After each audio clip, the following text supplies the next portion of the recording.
આ તારે કરવાનું છે અને આ મારે કરવાનું છે. તો શું ભગવાને કરવાનું હતું અને શું આપણે કરવાનું હતું એ આપણે ભૂલી ગયા. અને એટલે ભગવાને જે કરવાનું હતું એ બધું આપણે ચાલુ કર્યું અને જે આપણે કરવાનું હતું એ ભગવાન પર છોડી દીધું. અને એટલે બધું ઇમ્બેલેન્સ છે, મિસમેચ છે.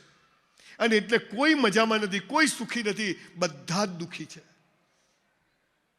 આવા સમયે એવી વાત જે ગીતામાં કહી છે, જે ધર્મગ્રંથોમાં કહી છે, જે કુરાનમાં કહી છે, બાઇબલમાં કહી છે, કોમન સેન્સની વાત કરું છું.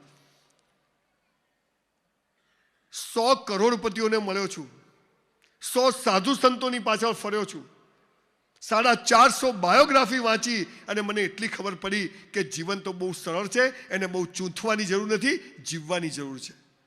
મોત સાલું કાલ આવતું હોય તો આજ આવે, પણ જીવવું તો વટથી જીવવું, મસ્ત જીવવું, ટોપ જીવવું. નથી જીવતા.